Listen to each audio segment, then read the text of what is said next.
नमस्कार दोस्तों, शादीशुदा लोगों को एक बड़ी सीख देने वाली कहानी। दोस्तों जरूर सुनिएगा। पत्नी ने न जाने क्या किया था कि पति ने उसे एक के बाद एक कई थप्पड़ जड़ दिए।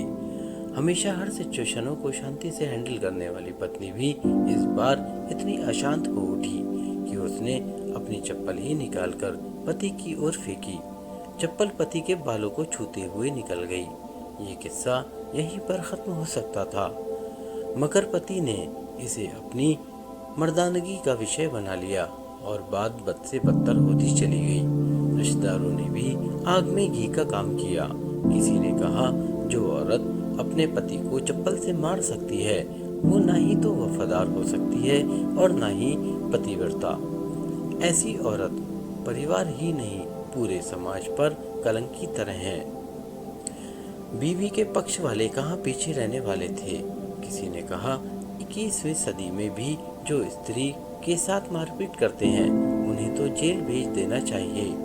तो कोई कहता, जरूर उसको कोई और पसंद आ गई होगी इसलिए अब पत्नी से मारपीट करने लगा है। बात कोर्ट तक पहुंच गई। दोनों पक्षों ने एक दूसरे के खिलाफ केस फाइल कर दिया। पति ने चरित्रहीन होने का तो पत्नी ने दहेज और शारीरिक उत्पीड़न का आरोप लगाया। 2 वर्षों से अधिक समय के लिए केस चला था। इन 2 वर्षों के दौरान दोनों पति पत्नी अलग अलग रहे थे। इन 2 वर्षों के दौरान दोनों पक्षों के समर्थकों की संख्या कम हो गई थी। पहले जहां दोनों पक्षों में समर्थकों का समूह होता था, अब गिने चुने लोग रह गए थे। पति और पत्नी दोनों की आर्थिक स्थिति भी इस समय के दौरान नीचे गिर चुकी थी। जिन्हें वो अपना शुभ चिंतक समझ रहे थे, पैसों की बात आते ही उन्होंने भी अपना पल्ला झाड़ लिया था। अगर कोई देने को राजी भी हुआ तो मोटे ब्याज की शर्त पर। आखिरकार वही हुआ जो सब चाहते थे, डाइवोर्स। हर कोई खुश था। दोनों पक्षों के रिश्तेदार, उनके माता पिता और दोनों के वकील। लेकिन 5 साल की सुखद शादी और एक सुंदर बेटी होने के बाद मिले इस डाइवोर्स से पत्नी मूक थी और पति शांत। शायद ये एक इत्तेफाक ही था कि इस खुशी को मनाने के लिए दोनों पक्ष के लोग एक ही चाय की टपरी पर बैठे, आमने सामने। इत्तेफाक इसलिए क्योंकि ज्यादातर लोग जो एक दूसरे के विरोध पक्ष को सपोर्ट कर रहे थे वे एक दूसरे को अच्छे से जानते भी नहीं थे। पति पत्नी भी इन सभी से दूर एक दूसरे के सामने मेज पर बैठे। पत्नी ने पति से कहा, अब तो खुश होगे ना, तुम्हारे मन में की जो हुई है मुबारक हो, तुम भी तो आज जीत गई हो। मुझसे तलाक तो तुम्हें भी मिल गया है, कॉन्ग्रेचुलेशंस टू यू टू। पति ने न कहा, तलाक को तो तुम जीत का प्रतीक समझते हो। पत्नी ने पूछा। पति चुप रहा। थोड़ी देर की शांति के बाद पति ने कहा, मुझे तुम्हें 5 लाख रुपए अभी और हर महीने 8,000 देने का आदेश है। अभी मेरे पास पैसे नहीं हैं, इसलिए हमारा मतलब मेरा जो सिटी में फ्लैट है उसे तुम्हारे नाम कर देता हूँ। पत्नी बोली, लेकिन उस फ्लैट की कीमत तो 18 लाख की है। हाँ, लेकिन हमारी बेटी तुम्हारे साथ है और आगे जाके उसके खर्चे भी बढ़ेंगे, तुम्हें थोड़ी आसानी होगी। पति ने कहा, नहीं नहीं, मुझे सिर्फ 5 लाख ही देना और तुम हर महीने 8,000 तो देने ही वाले हो। मैं मैनेज कर लूंगी। अगर 5 लाख नहीं है तब भी कोई बात नहीं। पत्नी बोली। दोनों फिर से शांत हो गए। पति सोचने लगा, कितनी भोली और समझदार है मेरी पत्नी। ये औरत जो कुछ समय पहले तक मेरी पत्नी थी और अब अनजान।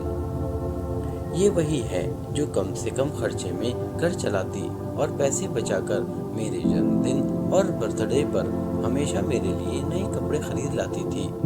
कभी बीमार भी हो जाता था तो पैसे बचाने के लिए मुझे मालूम ना होने देती और घरेलू नुस्खों से अपना इलाज कर लेती।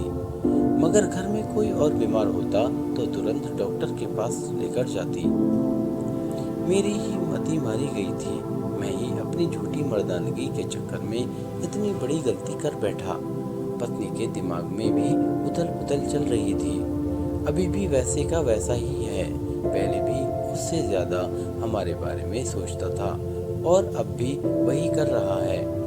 ये वही आदमी है जो मुझे एक्सीडेंट से बचाने के लिए खुद मोटरसाइकिल के आगे कूद पड़ा था और अपनी उंगली तोड़वा बैठा था। पता नहीं कौन सी मनहूस घड़ी में मैं झगड़ा कर बैठी। पति ने मौन तोड़ते हुए कहा, अब तुम्हारे कमर का दर्द कैसा है? ज्यादा तकलीफ तो नहीं होती? पत्नी हल्का मुस्कुराई और बोली, अभी भी होता है। अब तो पेट में क्रम्स उठते हैं। वो तो होगा ही। तुम योगा या कसरत भी तो नहीं करती हो। अब किसी गायनोलॉजिस्ट को जरूर दिखा देना, पति ने कहा। तुम बताओ, तुम्हारा अस्थमा कैसा है? अब भी दौरे पड़ते हैं? पत्नी ने पूछा। हाँ, पड़ते हैं, पहले से ज्यादा, क्योंकि अक्सर इनहेलर भूल जाया करता हूँ, याद दिलाने के लिए तुम जो नहीं हो। अब पति बोला। पत्नी के आंखों में आंसू आ गए। वो बोली, तुम्हें मेरे चरित्र पर सवाल नहीं उठाने चाहिए थे, तो ये परिस्थिति आती ही नहीं। हाँ, मैं जानता हूँ तुम बहुत अच्छी हो। मुझसे गलती हो गई, बहुत बड़ी गलती। मैं लोगों के बहकावे में आ गया था। पति बोला, तुमने भी तो मुझ पर दहेज का इल्जाम लगाया था। वो बोला, गलत था और इस बात का मुझे भी पछतावा हुआ। पत्नी ने कहा। पति कुछ कहना चाह रहा था लेकिन हिचकिचा रहा था। पत्नी ने पूछा, कुछ कहना चाहते हो? वो बोला, क्या सब पहले जैसा नहीं हो सकता? क्या मतलब? पत्नी बोली, मतलब कि हम फिर से पहले की तरह पति पत्नी बनकर, सच्चे दोस्त बनकर नहीं रह सकते। पति बोला, पर ये डाइवोर्स के पेपर दिखाते हुए पत्नी ने कहा। फाड़ देते हैं। पति ने अपने पास रखे डाइवोर्स के पेपर फाड़ते हुए कहा। पत्नी ने भी अपने पास रखे पेपर फाड़ दिए। सभी हैरान थे, वकील, रिश्तेदार और माँ बाप। पति पत्नी दोनों एक दूसरे के हाथ पकड़े अपने घर की तरफ चले गए। दोस्तों, ये कहानी उन हर पति पत्नी के लिए बड़ी सीख है जो छोटी छोटी बातों पर लड़ते हैं और इन झगड़ों को बड़ा बना के अलग होने का डिसीजन लेते हैं। प्यार और झगड़ा तो एक सिक्के के दो पहलुओं की तरह हैं। दोनों को स्वीकार करना होगा, तभी ये पवित्र रिश्ता उसकी मंजिल तक पहुंच पाएगा।